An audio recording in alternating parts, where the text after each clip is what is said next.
ॐ पूर्णमदः पूर्णमिदं पूर्णात् पूर्णमुदच्यते पूर्णस्य पूर्णमादाय पूर्णमेवावशिष्यते।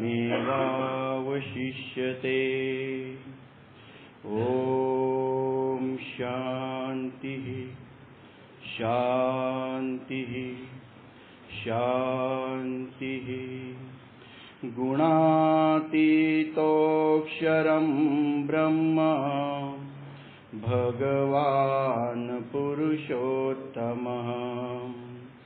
जनो जानम निदं सत्यं मुच्यते भवबन्धनात्। श्री स्वामीनारायण भगवान की जय। अक्षर पुरुषोत्तम महाराज की जय। गुणातीतानंद स्वामी महाराज की जय। भगत जी महाराज की जय। शास्त्री जी महाराज की जय। योगी जी महाराज की जय। प्रमुख स्वामी महाराज की जय। महंत स्वामी महाराज की जय। सूरत अक्षरधाम महोत्सव की जय।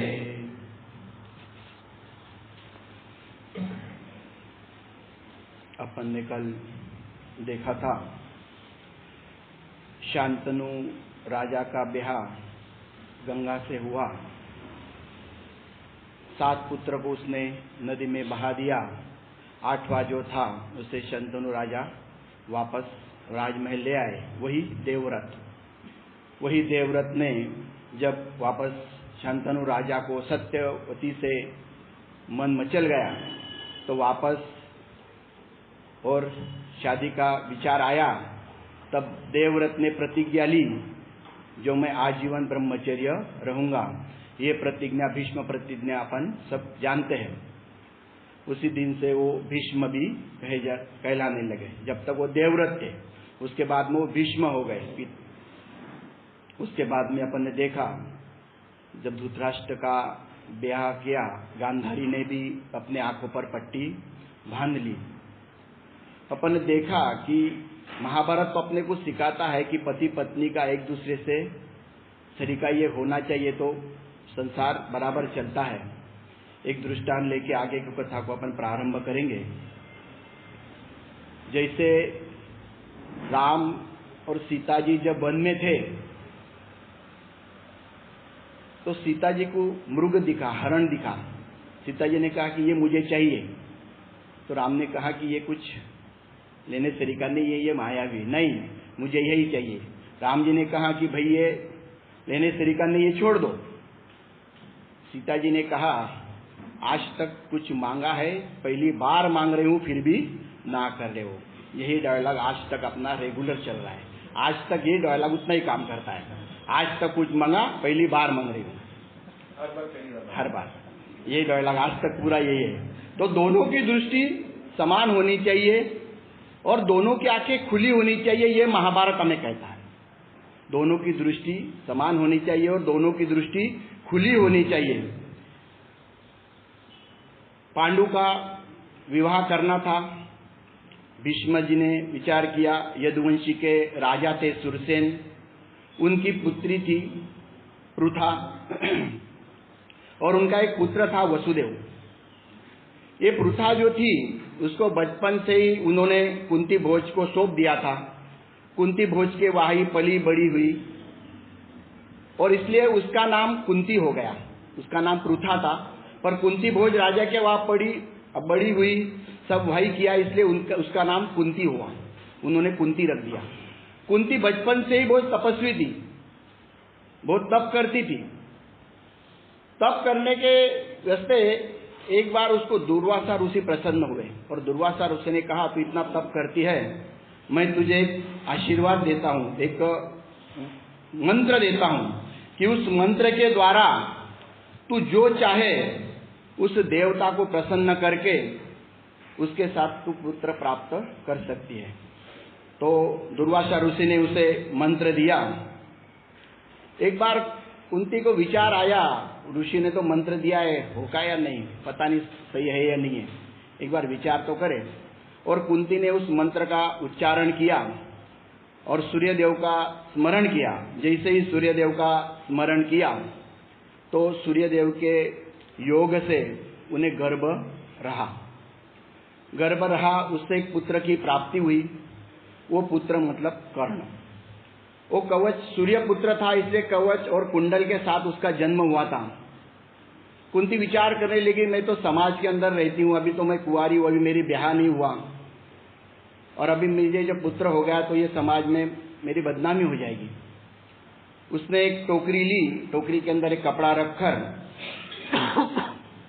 उस पुत्र को उसमें रख दिया और नदी में बहता छोड़ दिया। वो तो नदी में बहता बहता वो बालक गया। आगे एक गांव था, वहां एक अधिरथ नाम का सारथी था और उसकी पत्नी थी राधा। दोनों नदी किनारे रुके थे, बैठे थे। वो अधिरथ ने देखा कुछ तो बहते हुए टोकरी के अंदर आ रहा है। वो नदी के अंदर गया, उसने वो टोकरी उठाई और बाहर लेकर आया। उसमें देखा उसमें बालक था। बालक सूर्यपुत्र था, इसलिए तेजस्वी था, कवच कुंडल के साथ उसका जन्म हुआ था। ये घर पर लेकर आए, उन्होंने देखा कि अपने को तो पुत्र नहीं है, शायद भगवान ने अपने को दिया। वो सारथी था, अधिरथ जो था वो सारथी था, मतलब रथ हकालने वाला, जैसे अपन ड्राइवर बोलते हैं, वो सारथी था। घर पे लेके आए, उसने कहा कि भगवान ने अपने को पुत्र नहीं था तो पुत्र दिया है, और कवच कुंडल के साथ इसका जन्म हुआ, इसका नाम अपन कर्ण रखते हैं।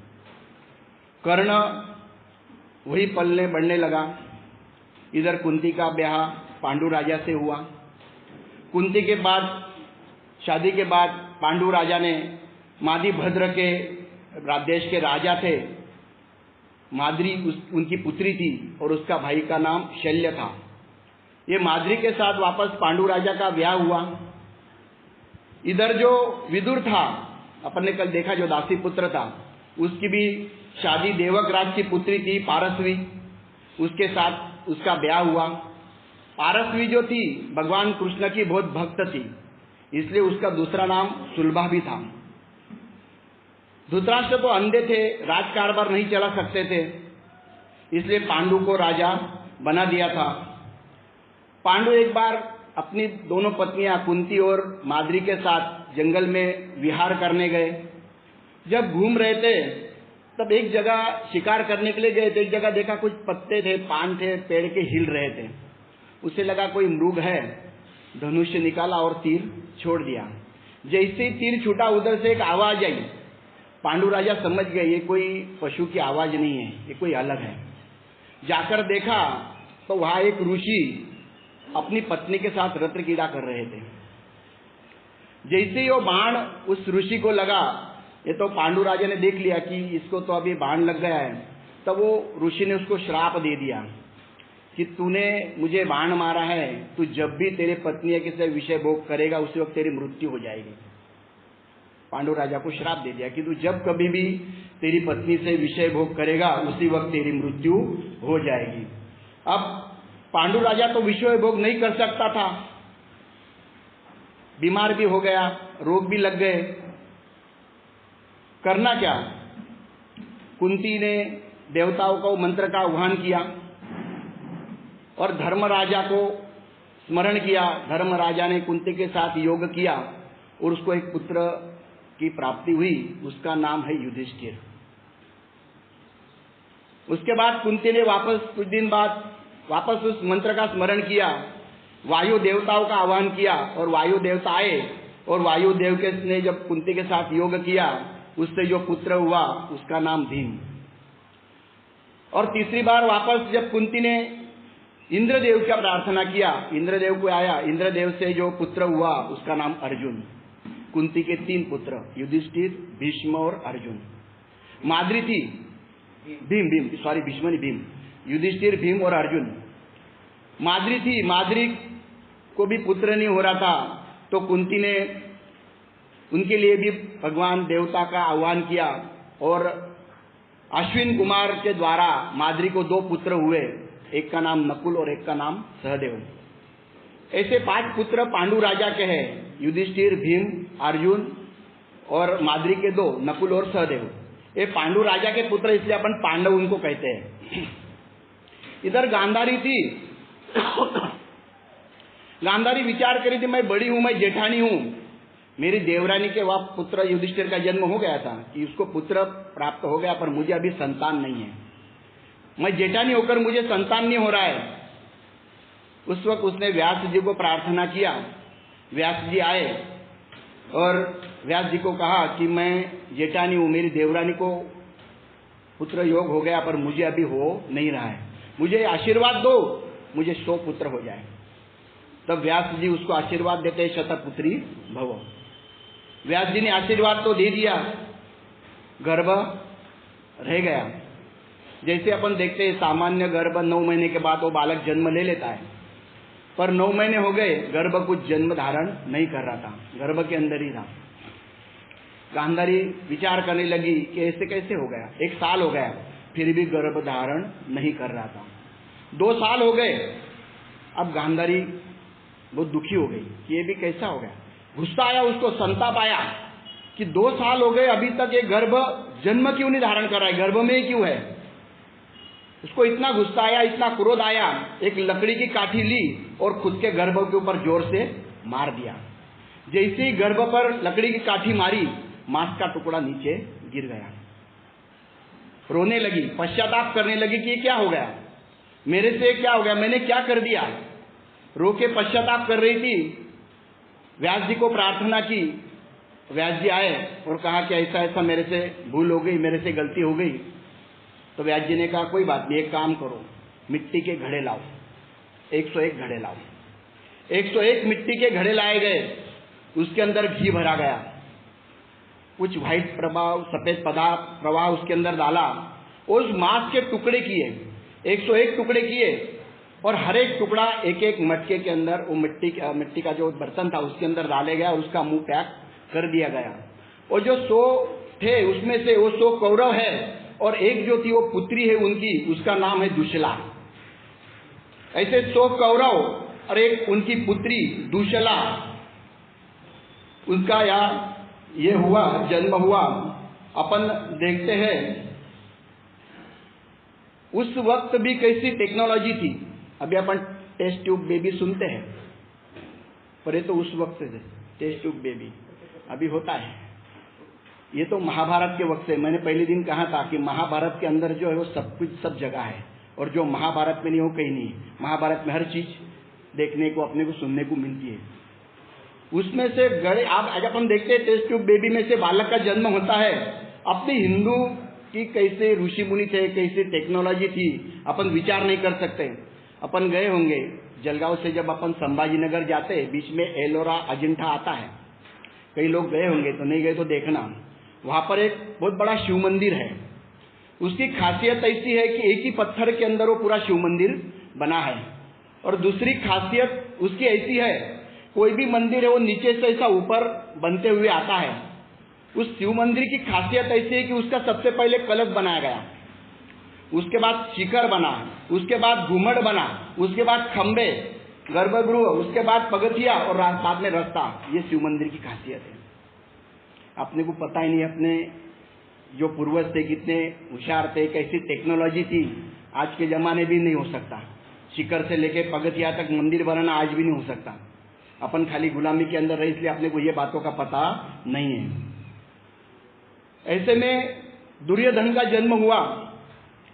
ऐसा कहते हैं कि जिस दिन दुर्योधन का जन्म हुआ उसी दिन भीम का भी जन्म हुआ। एक ही दिन दोनों का जन्म हुआ है, पर ऐसा जरूरी नहीं जिस दिन राम का जन्म उसी दिन दूसरे का जन्म। दोनों राम नहीं हो सकते, रावण भी हो सकता है। और शास्त्र के अंदर लिखा है, जिस वक्त जिस घड़ी दुर्योधन का जन्म हुआ, जैसे ही जन्म हुआ अचानक बाहर सब गधे रेंकने लगे। जैसे अपन कुत्ते को भौंकना बोलते हैं, गाय को रंभाना बोलते हैं, रंभाती है, वैसे गधे रेंकने लगे। जोर जोर से गधे रेंकने लगे, बहुत जोर जोर से आवाज करने लगे, रेंकने लगे। ऊपर आकाश के अंदर सब कौवे गोला हो गए, काव काव काव काव काव सब आवाज होने लगा। विदुर समझ गए कुछ तो भी अनर्थ है, अपशकुन है, कुछ तो भी अपशकुन हो रहा है। और शास्त्र में कहा है, लिखा है, ऐसा अपशकुन हुआ तो उस पुत्र का त्याग करना चाहिए। शास्त्र के अंदर लिखा है कि ऐसा अगर अपशकुन हुआ तो उस पुत्र का त्याग कर देना चाहिए। विदुर धृतराष्ट्र जी के पास गए, अपशकुन हुआ है, सब गधे रेक रहे हैं, कौवे काव काव कर रहे हैं, पुत्र का त्याग। धृतराष्ट्र बोले ऐसा कुछ नहीं है, सब सही है, ऐसा कुछ त्याग भी अपशकुन कुछ है नहीं। बहुत से अपने को समझना यही है, अपने घर में कोई बालक का जन्म अभी कोई गधे रेखने वाली नहीं है, कोई कौवे काव काव करने वाले नहीं है। अपने जीवन में अपने को महाभारत से सीखना है, अपने को कैसा अपशकुन समझना है। अपना बालक छोटा है, किसी को मार के आ रहा है, किसी को पीट के आ रहा है, किसी का कुछ चुरा के ला रहा है, किसी का पेन चुरा के ला रहा है, समझ लेना ये अपशकुन हो रहा है, ये अपशकुन हो रहा है। बहुत से पिताजी को धृतराष्ट्र को बोलते थे, गांधारी को बोलते थे कि तुम्हारा बालक बराबर नहीं है, ये ऐसा करता है। कहते थे कुछ नहीं, सब बराबर है, हो जाएगा। पिता और माता होती है, उनको किसी ने बोला भाई आपका बालक ऐसा करता है, नहीं वो तो बड़ा होके हो जाएगा, कोई बात नहीं, हो जाएगा। एक बालक था, स्कूल में से पेन चुराना, पेंसिल चुराना, किसी का बुक चुराना, हरदम ऐसा करता था। उसके पिताजी को बुलाया कि भाई ये तुम्हारा बालक जो है हर बच्चे के इसमें से कभी पेन चुरा लेता है, कभी पेंसिल चुरा लेता है, हो ही नहीं सकता। अरे भाई पकड़ा है, बच्चों ने खुद देखा है, उसको निकालते हुए देखा, उसके बुक के अंदर सपड़ा है, उसके दफ्तर के अंदर सपड़ा है, हर एक का, किसी का पेन सपड़ा है, किसी की नोटबुक सपड़ी है। बोले कैसे होगा, मैं उसके लिए खुद सचिवालय से लेके आता हूं, वो क्या लाएगा। मतलब ऐसा ही है। अपन देखते हैं एक भारत के अंदर एक बहुत बड़ा इतिहास के अंदर एक डाकू हो गया, उसका नाम था सोहन सिंह। जब कांग्रेस गवर्नमेंट थी तो जयप्रकाश नारायण करके मंत्री थे, उस वक्त उसको गिरफ्तार किया गया था और उसको फांसी की सजा दी गई थी। उसको जब फांसी की सजा दी गई तो उसको पूछा कि भाई तेरी आखिरी कोई इच्छा हो तो बता। उसने कहा मुझे मेरी मां से मिलना है और कुछ मेरी इच्छा नहीं है। 108 खून उसने किए थे, 108 खून, 108 खून का उसका रिकॉर्ड था। उसको कहा कि ये हद तक तू कैसे गया। जब उसने कहा कि मैं जब छोटा था, छोटे छोटे पशुओं को मैं मार डालता था, मेरी माँ मुझे कुछ बोलती नहीं थी। एक दिन हमारे घर के थोड़े अंतर पे एक कुत्तिया ने बालकों को, बच्चों को जन्म दिया, 7-8 बच्चे थे। मैंने सब जैसे ही जन्म दिया, मैंने सब बच्चों को उठाया, उनके गले में रस्सियां डाली और तोरण सरीका घर के ऊपर बांध टांग दिया। सब बच्चे एक साथ में खत्म हो गए। मेरी माँ ने बोला बोल बेटा, बोल बेटा, बस शाबाश, जबरदस्त। मेरी माँ ने मुझे तारीफ की कि तूने एक साथ इतने बच्चों को मार दिया, कैसी दिमाग है। मेरी माँ ने मेरी तारीफ की, मुझे डांटा नहीं। मैं जब थोड़ा बड़ा हुआ तो मेरे पिताजी का किसी ने खून कर दिया और उसका खून मैंने कर दिया। मैं सबसे छोटी उम्र में मेरा पहला खून वो था और आज 108 खून तक पहुंचा हूं। 108 खून उसने किए थे। उसकी माँ को बुलाया गया, उसकी माँ आई, उसकी माँ को उसके कहा कि मुझे मिलना है, ऐसा नजदीक लिया और उसका नाक इतनी जोर से दांत से पकड़ा कि थोड़ा तोड़ डाला। यानी अपन देखते हैं कि बचपन से ही अगर ये अपशकुन है, बचपन से ही अगर बालक को, अभी कोई मैंने बताया अभी कोई गधे देखने वाले नहीं या कोई कौवे काव काव करने वाले नहीं, ये अपशकुन अपने को समझना है। अभी आगे कथा आती है द्रोण और द्रुपद की। द्रोणाचार्य और द्रुपद साथ में बचपन से खेलते थे, पढ़े बड़े हुए, साथ में विद्याभ्यास किया। द्रुपद तो राजा बन गए, पर द्रोणाचार्य सामान्य परिस्थिति थी, बहुत गरीबी की परिस्थिति थी। इतनी गरीबी की थी कि उनके पास पैसे ही नहीं रहते थे। उनका एक पुत्र था, उसका नाम था अश्वत्थामा। वो जब बालक था तो उसको दूध पिलाने के लिए भी उनके पास पैसे नहीं थे। तो ये जो द्रोणाचार्य थे, कृपाचार्य के बहनोई थे, मतलब कृपाचार्य की जो बहन है वो द्रोणाचार्य को दी हुई थी, उनके बहनोई थे। तो उनकी माँ अश्वत्थामा को दूध पिलाने के लिए पैसे नहीं होते तो ये होता है ना, अपना पीठ होता है ना, अपना क्या बोलते हैं उसको, आटा के अंदर पानी डाल के वो बच्चे को पिलाती थी। ऐसे उसके दिन चलते थे। बहुत गरीबी की परिस्थिति थी। उसकी पत्नी ने कहा भाई तुम्हारा दोस्त है, बचपन में साथ में पढ़े हैं, बड़े हुए हैं, राजा है द्रुपद, तुम्हारी मदद करेगा, आप उसके पास एक बार जाओ। द्रोणाचार्य द्रुपद के पास गए और कहा कि देखा तो द्रुपद ने तो पहचानने से इनकार कर दिया कि भाई कौन है, निकालो इसको बाहर। सिपाही को बोला इसको बाहर निकालो। पहचान ली, बताई नहीं। द्रोणाचार्य तो बहुत दुखी हो गए कि भाई बचपन में साथ में पड़े बड़े हुए थे, क्योंकि सब कृष्ण और सुदामा नहीं होते, कुछ ऐसे भी होते हैं। और जब थोड़ा बहुत कुछ पैसा आ गया तो मनुष्य को थोड़ा सा हो जाता है। गोपालानंद स्वामी थे, उस वक्त एक आदमी था, आता था मंदिर में, रोज सवेरे श्रृंगार आरती में आता था, रोज मंदिर की सफाई करता था, आरती के वक्त घंटा बजाता था, सेवा करता था। किसी भक्त ने बोला गोपाल स्वामी को, स्वामी इसकी बहुत, उसका नाम मंगड़िया था। स्वामी ने बोला, किसी ने बोला स्वामी इसकी बहुत परिस्थिति गरीबी की, जरा आशीर्वाद देना। तो गोपाल स्वामी ने आशीर्वाद दिया। अब संतों का, साक्षात गुणातीत संत का आशीर्वाद मिल गया। धीरे धीरे धीरे उसकी प्रगति होने लगी और मंगड़िया मंगलदास सेठ हो गया। गांव के अंदर इतना उसका सेठ ऐसा बन गया कि सब गांव के लोग उसको मंगलदास सेठ के नाम से पहचानने लगे। अब जब मंगलदास सेठ बन गया, पैसा आ गया, तो मंदिर में आना भी कम हो गया, क्योंकि वक्त भी मिलता नहीं व्यापार में से, तो मंदिर में आना बंद हो गया। मंदिर में आना बंद हो गया, खाली व्यापार में बहुत तरक्की, बहुत नाम होता था। एक दिन कुछ उसके व्यापार के साथ सेठ लोग आए थे, उधर से जा रहा था, रास्ते से मंदिर नजर आया, कहा चलो मंदिर है जरा दर्शन कर लेते। उसके साथ कुछ व्यापारी थे, आए, भगवान के दर्शन किए। एक हरिभक्तों को पूछा भाई स्वामी कहाँ है, तो बोले स्वामी रूम के अंदर है। गोपाल स्वामी का आशीर्वाद के लिए गया। अब स्वामी को तो हर रोज की आदत टेव जैसा बोलते, हाँ मंगड़िया कहा, दिख नहीं रहा था इतने दिन से, कहाँ गया था? ऐसा गोपाल स्वामी ने बोला, मंगड़िया दिख नहीं रहा था, कहाँ है? कुछ नहीं स्वामी, जरा व्यापार के इसमें थोड़ा व्यस्त रहता हूँ, अभी वक्त नहीं मिलता।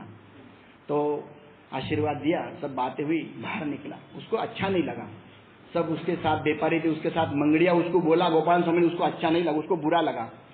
वो हरिभक्त को कहा कि भाई गोपाल स्वामी को थोड़ा विवेक सिखाना, मुझे मंगड़िया बोल दिया।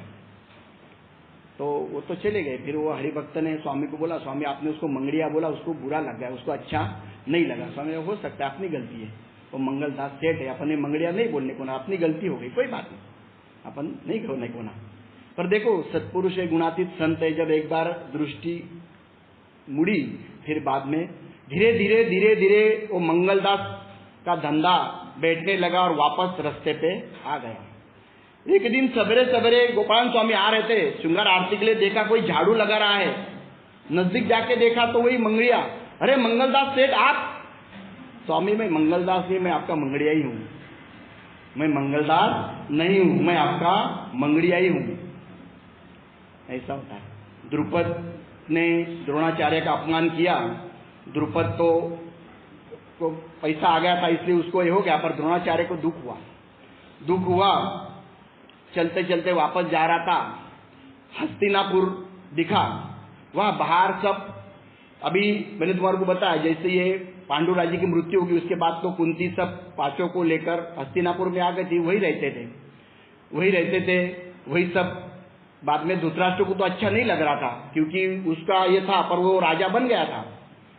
और बार बार ऐसे कुछ ये करते थे कौरव कि जानबूझकर पांडवों को तकलीफ देना। एक प्रसंग बीच में रहेगा, उतना करके आगे करता हूं। एक बार भीम जब छोटा था तो दुर्योधन ने उसको खाने के अंदर जहर डाल दिया।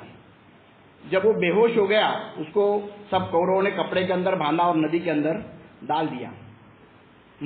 डाल दिया। भीम तो सीधा पाताल लोक चले गया और वहां उसको वरदान मिला, और 8 हाथी का बल उसको वरदान मिला कि 8 हाथी का बल उसे मिला। ऐसे ही सब उपद्रव कौरव करते थे, पर साथ में ही थे, छोटे थे तो खेलते भी थे।